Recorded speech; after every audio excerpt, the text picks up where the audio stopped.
Ошон үчүн балдарым ушундай бир тилек кылгыла.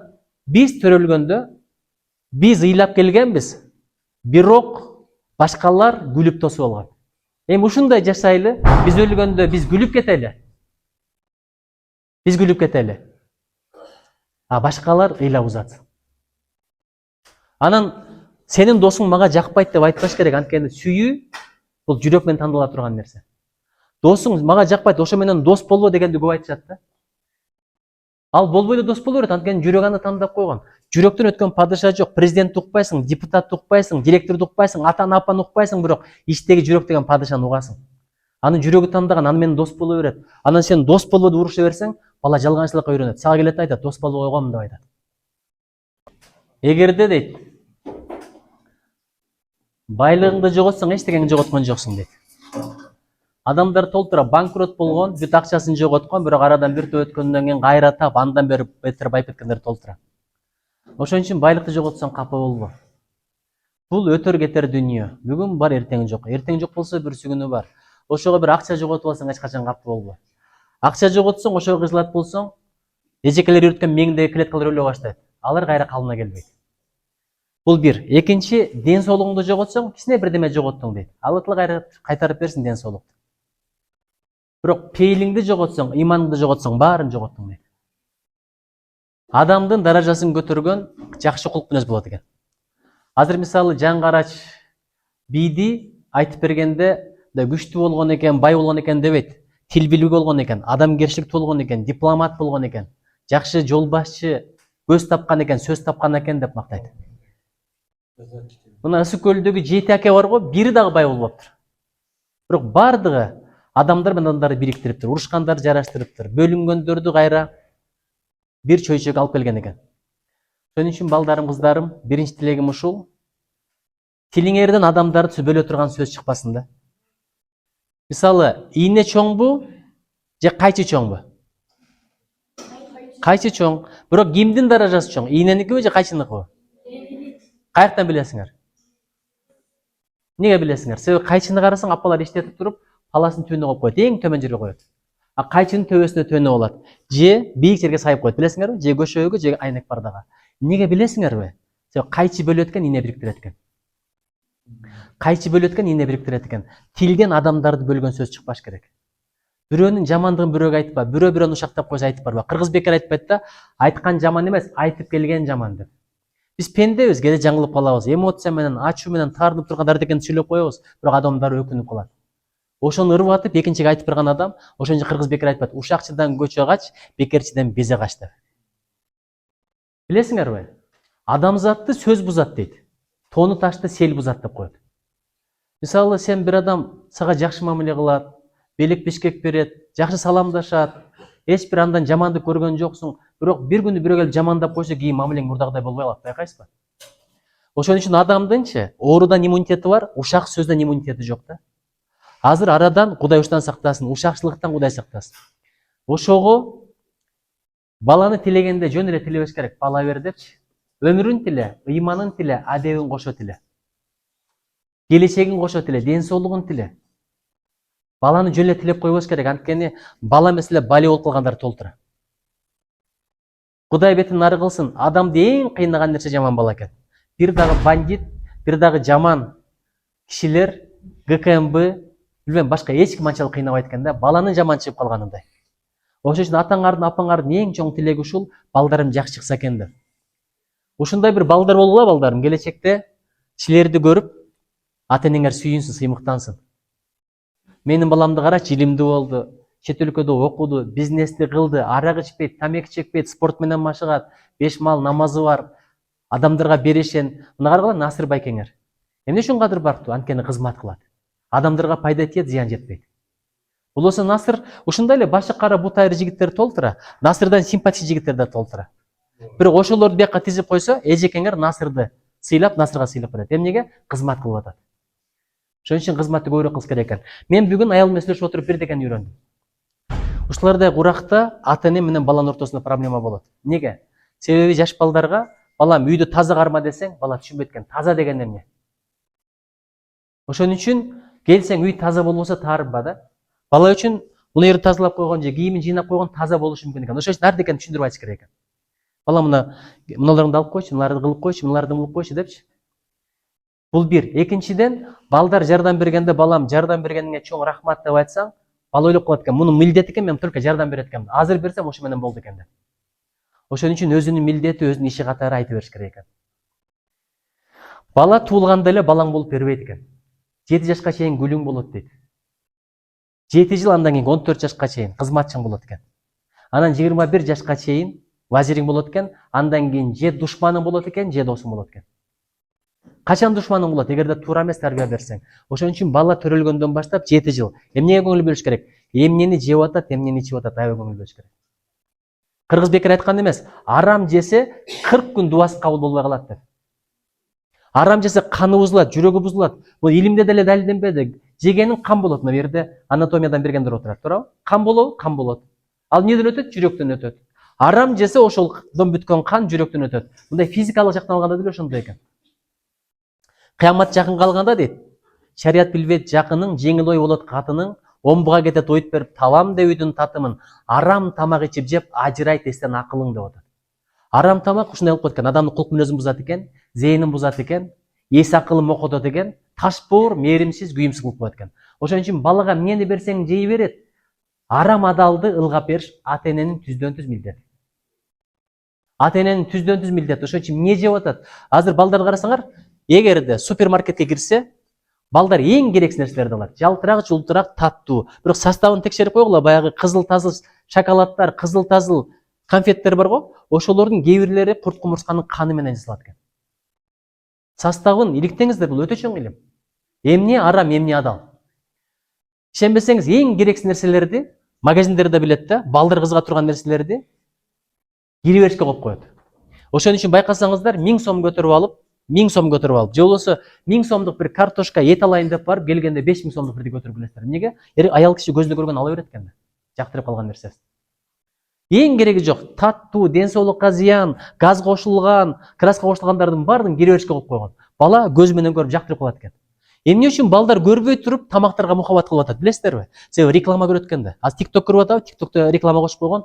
Бала көрбөй туруп тамак жакшы көргөн ушул экен да. Мен муну жейм, муну ичем, сен аны көрө элек. Анан дүкөндөн көрүп калса алдырат экен. Алып бер дегендин баарын алып бере бербей, анын составын текшерип коелу. Чочкон эттен жасалгандыр бардыр. Бир жаныбардын майы менен жалтырап, үйүңө холодильникке табигый тамакты салып койсоң, 3 күндө эскирет. Ал жерде 6 айдан бери турат. Демек бирдиге кошулган, составын карап коюңуздар. Ошон үчүн баланын ичкен жегенине маани берели. Кээ бир адамдар тойдон пакет алып келбейт, билесиздерби эмнеге? Адам адал эмес деп айтат. Анткени ал билет, тигил бандит. Ошентип акча табат. Паракор. Чоң кызматта иштейт, бирок паракор билет. Ошол арам тамагына той өткөзүп атат, ошону балдарым жебейли койсун деген адамдар бар. Аябай караңыздар. Пендесиңер анча-мынча барыбыз пендебиз. Бир арам акча түшүп калса, бир чөнтөккө, сол чөнтөккө түшүп кала турган болсо, аны менен эч качан балдарга тамак бербеш керек. Мурда ачкачылык заманда ата энесин таштаган эмес экен. Азыр эми барып көрүңүздөрчү карлар үйүнө. Мурда орустар бар эле, башкалар бар эле дейт, улуттардын атын атабаш керек. Бирок азыр барсаң, өзүбүздүкүлөр эле бүт эле. Арасында элимдин докторлору бар. Балдары чоң кызмат иштегендер бар. Алар үчүн нормалдуу нерсе, адамдын ою өзгөрсөчү, ою туура эмес болсо, иши да туура эмес болот экен. Барып түшүндүрүп көрчү, что такое, өзү курактуу кишилер менен эле жакшынакай жашап атат, мамлекет кам көрүп атат, мен деле барып келип турам. Ушундай түшүнүк болуп калат экен. Ошон үчүн биринчи балдардын ичкен жегенине маани берели, экинчи кийген кийимине маани берели. Эркек балдар мындай сары, кызыл, тазылдарды кийбеш керек экен. Мунун адеби бар экен, кийимдин да адеби бар экен. Мисалы бул жака келгенде мен деле мындай ар түрдүү көйнөктөр кийип келсем болот эле, жок. Бир түндү монотонный көйнөктөрдү элин алдына чыкканда эркек бала кийиш керек экен. Кызыл тазыл бул аялдар үчүн экен. Жибекти карасаңар, эркектерге болбойт деген бекер эмес экен. Алтын эркекке тагынат деген бекер, тагынса болбойт деген бекер эмес экен. Ошон үчүн эркектерди кичинекей кезинен баштап мындай ак, бир түстүү, кара ушундай кийимдер менен чоңойтуш керек экен да. Анан эмитен эгерде туура эмес кийинсе, чоңойгондо деле ошол. Чоң эле жигиттер азыр шорточан жүрүп атат. Муну биз нормалдуу эле көрүп калдык. Өткөндө Чечняга барганда биздин спортсмен балдар майкачан, шортачан чыкканда бир жаш эле, арык эле бала келип айтып койду дейт, биздин аялдар жүрөт, келиндер жүрөт, мындай жүргөнүңөр туурабы? Сен адепти карабайсыңарбы? Туура сөз дейт, адамды сындырат экен дейт. Биздин мастер балдар, спортсмен балдар унчукпай кетти дейт. Анан бар кийимдерин алмастырып келди дейт. Ошон үчүн өздөрүнө кут болсун тиги батыш чыгыш. Кыргыз мындай хан денесин көрсөтпөйт деген барбы? Мунун терең мааниси бар да. Ушуларды бала кезинен азыр жыртык тезелерди кийип атат, мейли, эмне дейсиң? Мода деп. Мода деген ушундай нерсе экен. 90-жылдардагы мода бийлерди көрүп атасыңарбы азыр? Көрүп атасыңарбы видеолордон? Ошол убакта мода эле, азыр Кудай сактасын. Мен да ошол мезгилде ошо бийлерди бийлегем. Биздин убакта камера жок болчу. Түшүп калганда азыр маскаралап отурмаксыңар. Кадырбековдун бийди. Ошон үчүн кийгендерине көңүл бөлөлү. Үчүнчү, эмнени көрүп атат? Карап коюңуздар. Телефондон биз 19-20 жашта көрүп чалкабыздан кеткен нерселерди 3 жашар балдар көрүп коюп атат. Кулак менен топтогон ыйман көз менен батыл чыгып кетет. Көздү сактабасаң, акылың да чыгып кетет. Кап тешик болсо, ун салсаң да төгүлүп калат, шекер салсаң да, күрүч салсаң да төгүлүп калат. Көз тешик сыяктуу. Эгерде туура эмес нерсени иштете берсең, акылың, ыйманың баары чыгып кетет. Мен бирдекени байкадым. Көзү көрбөгөн адамдардын памяти аябай жакшы болот. Ондогон, жүздөгөн телефондор жатка билет. Мен Дастан Бекешев менен чогуу депутат болдум. Память аябай жакшы. Ошон үчүн көздү арам нерселерден сактайлы. Көрө турган нерсе бар, көрбөй турган нерсе бар. Жараткан бизге көздү берди, тилди берди, кулакты, колду, бутту берди. Жөн эле берип каалаганда пайдалан деп айткан жок. Алардын ар биринин өкүмү бар. Муну көр, муну көрбө. Муну ук, муну укпа. Муну сүйлө, муну сүйлөбө. Биз ойлойбуз, ушак сүйлөсөк күнөө, бирок ушакты уга берсек боло берет да. Бирөө мындай ушак баштаса, жырга уга бересиң. Сүйлөгөн жокмун, күнөө менден кеткен жок деп. Жок, кулак менен тил күнөөдө бирдей эле. Болгону кулак сүйлөбөйт, тил укпайт, айырмасы ошол. Ушакты кандай сүйлөбөсөң, ушакты ошондой укпа. Кулакты жаба турган нерсе бар, ача турган нерсе бар. Тилди бошто турган нерсе бар. Ошон үчүн Жусуп Баласагын атабыз айткан сүрөт менен көрсөттүңөр го. Тил арыстан босогоңдо комдонгон дейт, бошоп кетсе өзүңдү да жеп койгон дейт. Тилиңден өткөн душман жок. Эң камай турган нерсе бул тил. Кара, тишти берген, аркасынан эринди берген. Эки жолу камады. Ошон үчүн бала эмнени көрүп атат, жакшылап карап коелу. Үчүнчү, эмнени угуп атат, ким менен сүйлөшүп атат. Кулакка сиңген нерсе жүрөккө сиңет. Айтат го, кулакка кирген суук сөз жүрөккө барып муз болот деп коет.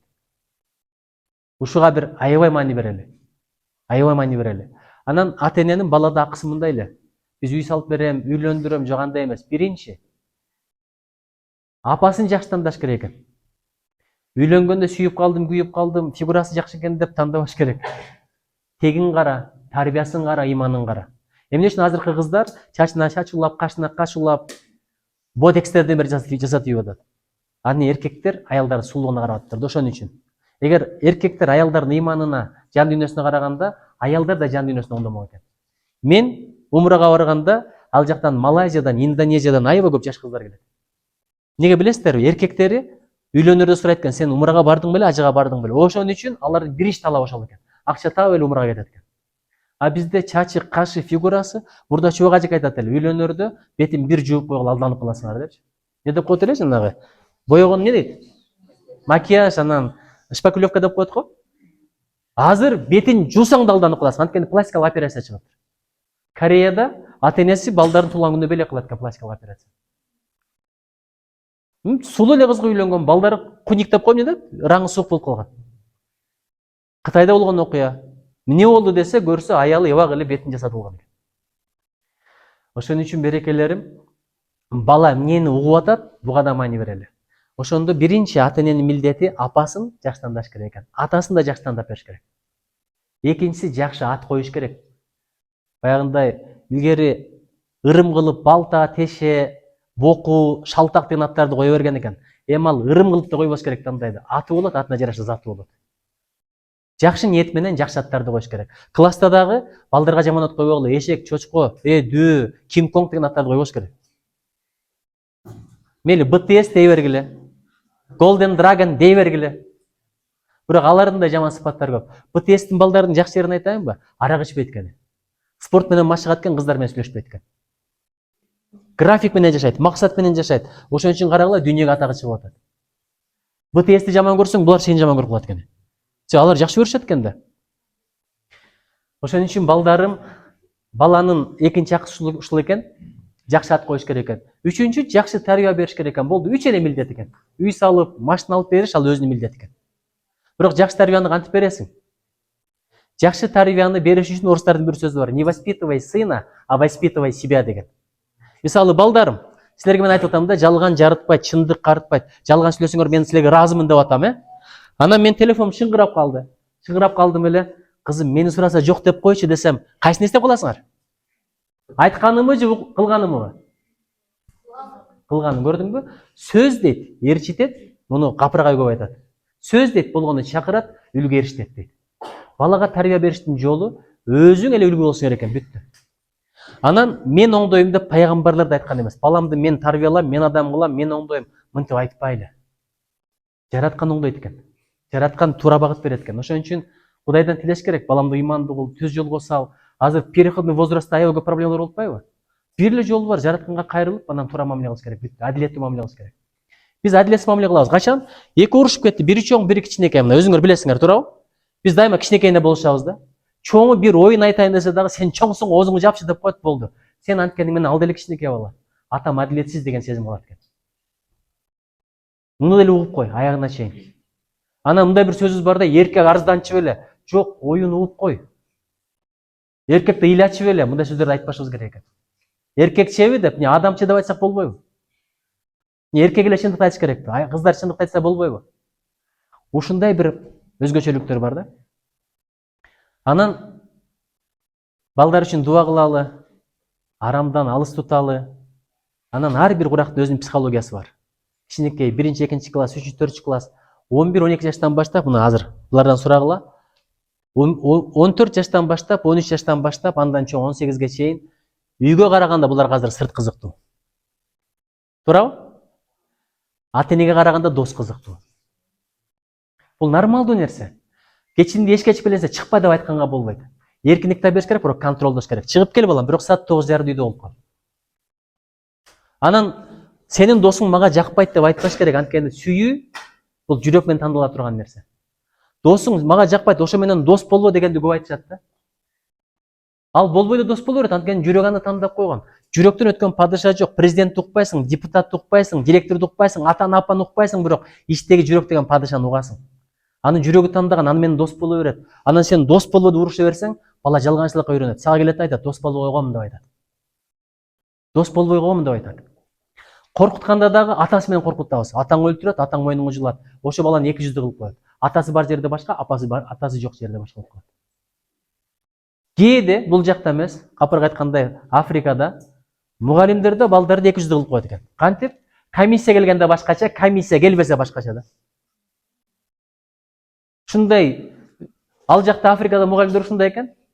Баягындай кагаз толтуруп, отчет жаза берип, нервный болуп калат экен, үйгө барса кайнени урушат экен, кечке селпектеп жүрөсүң, айлыгың аз эле деп. Күйөө дагы үйдө баланын тамагы даяр эмес, кийими жуулбаган, бети жуулбаган, үтүктөлбөгөн, үй жыйналбаган деп берип, нервный болуп калат экен да. Анан ошентип анан балдарды мойнуңа жылып коем, эшек чочко деп аткан, аябай мындай нервный мугалимдер комиссия келгенде жаштагай болуп калат экен да. Балдарым жакшысыңарбы, ден соолуңар жакшыбы? Бала карап отуруп крышасы кетип калат экен. Ошол эмеспи деп. Кээ бир жерлерде Африкада ушундай дейт. Комиссия келет, баарын кол көтөрөсүңөр, билгендер оң колду көтөргүлө, билбегендер сол колду көтөргүлө деп айтат экен. Мунун бардыгы комиссиянын 5-ин алам деп атып, баланы 200 кылып коет экен. Мен Финляндияга барганда 4 жашар кыргыз кызы, анан 2 жашар кыргыз кызы, кайсы жерде жүрсөң ошол элди сыпат өтүп калат экен. Китепканага барып 4 жашар кыз апасын кыйнап, мунун ал деп фин тилиндеги китептер менен толтуруп койду. Разменде видеосу бар. Анан мен дейт, көтөрүп кете албайм деди. Акыры айттым, кызым, ушуларды окуп бүтөлүчү. 4 жашар кыз. Анан кийин алып келип берип, жаңысын алып кетем дедим дейт. Эми барганда кыйнайт дейт, ушуларды түнү менен окуп берем дейт. Өзүм кечке иштейм дейт. Мен деле бала бакара багыш керек деп күйөөмө жардам берип дейт.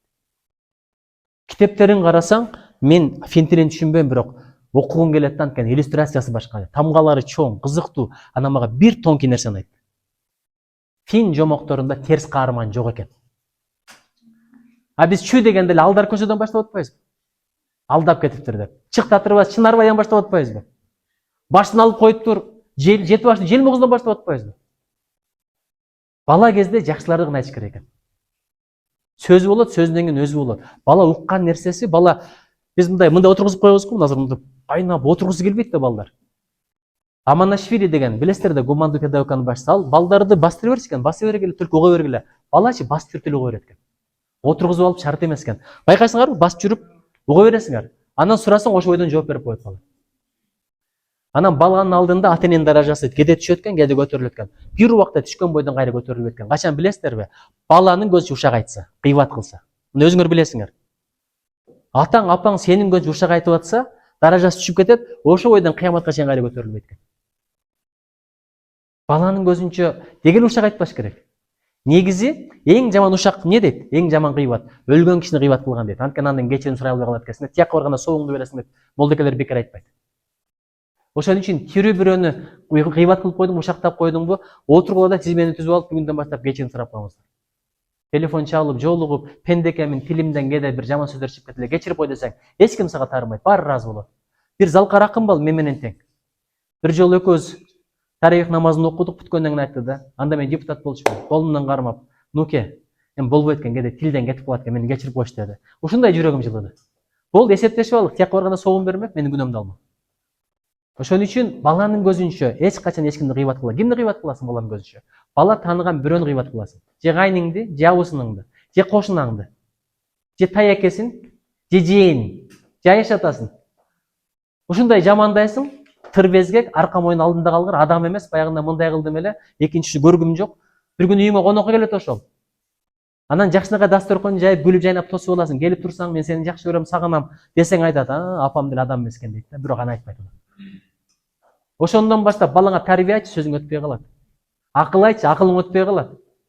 Анткени болду, даражаң түшүп калды. Ошон үчүн балдарым, мындай кенен тилей бергиле. Бизде эптеп, септеп деген сөз бар го, ошону унутуп койгула. Балам, эптеп адам болсоң болду, эптеп Бишкекте окусаң болду, Гарвардты тиле. Мен чет өлкөдө окуйм де, чоң максаттарды кой, миллионер эмес, триллионер болом деп тиле. Бирок акчалуу болом дебей, элге журтка жардам берем, жол салып берем, көпүрө салып берем, медресе салып берем, мектеп салып берем, эжекелериме жардам берем деп тиле. Мына эжекелердин мектептен кеткендигинде көңүлүн алыш керек. Мына эжекелер көчөдө кетип атканда, мурда окуткан балдарына ким саламаса жүрөк жылып калабы? Мына жерде 5 алгандар бар, 2 алгандар бар. Аларды бөлбөңүздөр. Кимден сый көрөсүң, бир Алла Таала билет. Кээде мен деле университетте мугалим болгонмун. 2 койгон балдарым чуркап келип учурашат, 5 койгон балдар көрмөксөм болуп өтүп кетет. Билим алган башка адам эле болчу биринчи. Адам эле болчу, ошо бата менен адам агарат экен, көгөрөт экен. Анан да бирдекени байкадым. Алтын сертификат дей беребиз. Бирок мен алтын сертификат алган балдардын арасынан коомдук иштерге активдүү катышкандарын көрө элекмин. Ошон үчүн элге журтка пайдалуу дагы бол деп үйрөтүш керек да. Мындай бир адамдан бир китеп деген долбоор бар. Бүт карапайым 2-3 окуп жүргөн балдар ошон менен азыр илимдүү, билимдүү болуп кетти. Баягында бир кайрымдуулук долбоорлор кылып аткандар бар. Ошон үчүн балдарды пайдалуу дагы тарбиялаш керек экен да.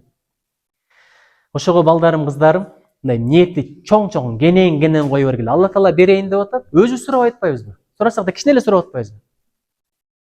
Жараткандан сурабасаң жаман көрөт, адамдан сурасаң жаман көрөт. Ошон үчүн эмитен тилек кыла бергиле. Мен англис тилин билбейт элем, орус тилин да билбейт элем. Бирок ошондо деле Америкага барып окуйн деп дуа кыла берет болчумун. Алла Таала мага англис тилин үйрөттү, Америкага барып окуп келдим Казак университетинде. Андан кийин канча өлкөлөрдө окуп келдим. Тышкы иштер министрлигинде иштедим, президенттин аппаратында иштедим, имам фондунда иштедим, министрдин орун басары болдум, министр болдум, анан депутат болдум, фракция башчысы болдум. Алла Таалага чексиз ыраазымын. Эмнелерди дуа кылсам бардыгын берди. Эмнелерди тилек кылсам, эмитен өзүңөр элестете бергиле.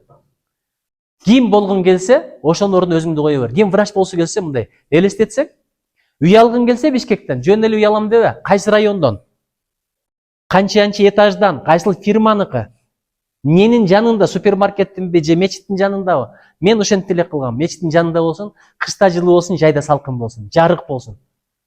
Ошончо үй издедим, Алла Таала келип 7 микрорайондо мечиттин жанынан үй берди. Бул жагы да жарык, бул жагы да жарык. Кечинде да күн тиет, күндүз да күн тиет. Эртең менен да күн тиет. Жакшы кошуналар деп тиледим. Роза деген эже бар. Аябай жакшы адам. Күлүш таштап коюп кете берем. Ошон үчүн бирөө үй сатканда үйүн аябай кымбатка саткан экен. Мындай үйлөрдү билем. Сен 100 000 деп атасың, 50 000 десе 50 000 кошунам үчүн деген экен. Кошунам аябай жакшы адам деп. Ошон үчүн балдарым ушундай бир тилек кылгыла. Биз төрөлгөндө биз ыйлап келгенбиз. Бирок башкалар күлүп тосуп алган. Эми ушундай жашайлы, биз өлгөндө биз күлүп кетели. Биз күлүп кетели. А башкалар ыйлап узат. Кээ бир адамдар бар, ушул өлбөдү, ушул житпеди, ушул жок болсо болот эле, батыраак эле кетсе болот эле деп тилегендер бар. Дагы бир жолу кайталайм, биз төрөлгөндө ыйлап төрөлдүк, башкалар күлүп тосуп алды, сүйүндү, сүйүнчүлөштү бири бирине. Бирок өлгөндө ушундай өлөлү, биз күлүп кетели, башкалар ыйлап узатсын. Ошон үчүн өмүрүңөрдү тилегиле, өзүңөргө эле эмес, досуңарга да тилегиле жакшылыкты. Бирөөгө жакшылык тилесең, ошол жакшылык биринчи өзүңө келет. Өзүмчүл болбош керек. Мен эле болой деген бул итке жарашат, битке жарашат, кушка жарашат. Мына эжекелер эмне үчүн эжекелер? Эмне үчүн кадыр бийик? Устаз деп коет булар. Себеби карагыла, азыр бул жакта эки команда жарышып атты. Мен эки командадан да эжекелердин кыжылат болгонун аябай мындай жүрөгүм ооруду да. Жооп бере албай калсаңар ушундай күйүп кетип атты. Жакшыраак жооп бере албай калсаңар, ичине айтып койгусу келип атат, жардам бергиси келип атат. Даярдаган ким? Мен деле унутуп калыптыр баягы жай, салыштырма, күчөтмө дегендерди. Болсо мен кыргыз адабиятынан биринчиден алганмын. Мага аябай пайдалуу болду. Орфоэпия, фразеологизм дегендерди бир карап коюңуздар. Мен гарантия берем. Ушул бойдон кетсеңер, силердин араңардан кыргыз адабияты боюнча биринчи алгандар чыгат республикада. Мен силерге ишенем. Аккан сууңар жакшы, суунун башы деп коет. Пайнап эмес бул. Чыккан адамдарыңар жакшы, бата кеткен жер. Эми уят кылбагыла. Анан балдаргачы бөлүк-бөлүк айта берсең, бала тажап кетет экен. Мисалы, шоктонбо десең, бала шоктонбой коет экен, бирок жалган сүйлөй берет экен. Жалган сүйлөп атсаң, жалган сүйлөбөй коет экен, бирок ушак сүйлөп берет экен. Ушак сүйлөп атсаң, ушак сүйлөбөй коет экен, бирок кыздарга тийише берет экен. Анан ошонун баардыгын камтыган бир акыл керек экен да. Бирөө атасы баласына ушундай насаат айтыптыр. Балам, мен сен уят боло турган, сен уяла турган бирдеме кылдымбы дептир. Жок дептир. Сенен суранам, сен дагы мен уяла турган бирдеме кылба дептир. Мен сен менен сыймыктангандай болоюн. Ошол баарын кантыптыр, баласы жакшы чыккан экен. Анан акырындап мен бир кинода тарткан элем 5 мүнөттүк. Ошону коюп берсем болмок экен. Бирок бала тарбиясындачы хикмат, даанышмандуулук өтө маанилүү. Ар бир класста бирден баланы тандап алышкан. Классташтарчы шылдыңдаганга билесиңер, Бирден класста бирөөнү шылдыңдашат да. Адамды шылдыңдаганга адамдын акысы жок. Аны да Алла Таала жаратты. 1000 жакшы адамда жок сыпат ошо адамда болуп калышы мүмкүн. Олиялардын көбү белгисиз эле болгон. Аны Алла Таала билет. Алла Таала адамдын өңүнө, боюна карабайт, жүрөгүнө карайт. Жүрөгүңдө эмне бар, ошого жараша даражаң болот.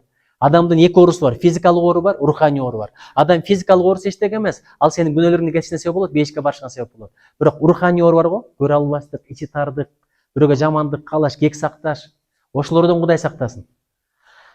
Анан ошентип бир класста бирөөнү тандаштыр. Бир бала бар экен, бар шылдыңдай берет экен да. Ал такыр жооп бербейт экен, аркада отурат экен, кол деле көтөрбөйт экен, мугалимдер бирдеке сураса жооп бербейт экен. Анан мектепке балдарды, мугалимдер деле көнүп калыптыр. Анан сурабайт экен, эптеп баштан айландырып туруп 3 коюп, ошо менен көчүп келатат экен. Анан бир жаңы мугалим келип калыптыр да. Ал билбейт экен да. Келип эле анан сурайт, жооп берет, мындан сурайт. Анан аркада отурган ошол баладан сураса, баардыгы каткырып күлүп ийет да. Не десе, агай бул дудук, экалар. Буну кайра бекер эле тургуздуңуз. Өмүрүндө оозунан сөз чыккан эмес. Маскарлап, колдору менен көрсөтүп күлүп. Анан мейли деп токтотуп коет экен. Анан сабак бүткөндө ушундай кыраак экен. Ошо бала акыркы чыгып баратканда баарын чыгарып ийип баланы кармап калат экен. Анан жылуу сөз менен мамиле кылат экен. Балам, атың ким? Ой Азамат. Мындай сонат турбайбы? Каякта жашайсың? Канча бир туугансыңар? Сен улус турбайсыңбы? Жоопкерчилик сенде турбайбы? Азамат, тиги бу деп тургандан кийин. Сен сырга кандайсың дептир. Кандай сыр десе, мен сага бирдеке айтсам эч кимге айтпай сактай аласың дептир. Анан кийин сактай алам десе, текшерейинби дептир. Текшерейин деген экен. Отуруп алып туруп, бүгүн айттыңыздар го. Сынатош деген заттын сын сыпатын билдирген сөз дегенде бир нерсени жазып бериптир, эрежесин өз сабагына. Окучу дептир, окуган экен. Ушуну оку, жатта, бирок эч кимге айтпа дептир. Мен сага жазып бергенимди дагы, жаттаганымды дагы дептир. Анан кийинки сабакка келгенде жаңы темада сураса, бул деле билбейт, бул деле билбейт, бул деле билбейт. Кана турчу десе, наркы бала турганда баары каткырып күлүп эткенде. Десе жооп берип коюп атпайбы? Ооздорун ачып карап, таң калып, ошону 7 жолу кайталаптыр, эч кимге билгизбей. Кийинки жолу кол көтөргөндө адамдар мындай таң калып, 3-үнчү жолу кол көтөргөндө карабай деле калыптыр, 4-үнчүдө көнүп калыптыр, анан 5-инчисинде бала өзү кол көтөрүптүр. Ошентип отуруп 1 жылда класстын алды, кийинки жылы потоктун алды, анан кийин ошентип отуруп бир 4 жылдан кийин мектептен алды, олимпиадаларга катышыптыр, алтын медаль, алтын сертификат менен бүтүптүр, кийин жакшы окуу жерде окуган экен. Ошону мен кино кылып тартканмын. YouTube каналыма кирсеңер, эжекеске жөнөтүп коем. Сага жөнөтүп коеюнчу, жөнөтүп койчу. Болгондо 5 элемди көрүп койгула. Ошондой мамиле керек экен. Мен университетте жүргөндө да бир окуя болгон ошондой. Бир бала такыр кол көтөрбөйт. Бир жолу сурадым. Анан көзүн бакырайт эле туруп калды эле, эптеп септеп бир эки сөз айткандай кылып пасты бердим. Анан журнал турат эле. Журналга келдим дагы, бааны коюп, жаап коюп, ошол күнү журналды таштап кеттим. Билем эмне кыласыңар журнал таштап кеткенде. Сразу экөөнү эшикке коет. Балдарчы карап тур дейт. Чуркап келип, журналды ачып текшерет. Азыр деле бар ошол? Же жокпу? Азыр журнал барбы жокпу? Жоюлуп кетти. Биздин убакта журнал бар эле. Анан атайын, болбосо көтөрүп чыгып кетесиңби? Атайын таштап чыгып кеттим. Сен алып барып кой деп старостага айт. Баягы баланын жүрөгү карбап кала жаздап, сен мен 5 коюп чыгып кеткен болчумун ошол бала. Өмүрүндө 5 түшүнө кирбептир ошол баланычы. Кийинки жолу келгенде жакшынакай жооп берди, мындай аракет кылып. Анан кол көтөрө баштабады. Ага айтат, бул өмүрүндө кол көтөргөн эмес дейт. Ошентип хикмат, баланын жөндөмү жок нерсени талап кыла бербеш керек. Бир адамда эмне кылсаң деле химик чыкпайт. А биз муну математиканы да билиш керек, географияны да билиш керек, тилди да билиш керек, химияны да билиш керек. Мындай жөндөмү барларга ставканы коелучу. Анан калган жактарынан жардам берели, көңүлүн көтөрөлү, шагын сындыра бербейли. Мен деле математикадан кыйналганда апам айтат эле, балам, Пушкин деле математика аркада отуруп алып арыларын жазган деп. Ошон үчүн балдарым, кыздарым, дайыма дуа кылгыла. Тилек кылгыла, араңарда мага да тилек кылып койгула. Силердин дуаңарга мен муктажмын. Мугалимдер муктаж. Кудайым колдосун, коргосун, жүзүңөр жарык болсун, келечегиңер кең болсун, сөзүңөр өтүмдүү болсун, даражаңар бийик болсун. Силер бир эле бул айылдын эмес, Кыргызстандын сыймыгы болгула, адамзаттын сыймыгы болгула. Мен бул жака келип кеттим. Бир учурда араңардан премьер-министр чыгып калса, министр чыгып калса, чет өлкөдө компанияларда иштеп аткан болсо, адамдарга жардам бергендер болсо, агай баягында бардыңыз эле, ошол мен деп мага келип койгулачы, мен да семирип калайын. Кудай ошого жеткирсин. Амин. Чоң рахмат.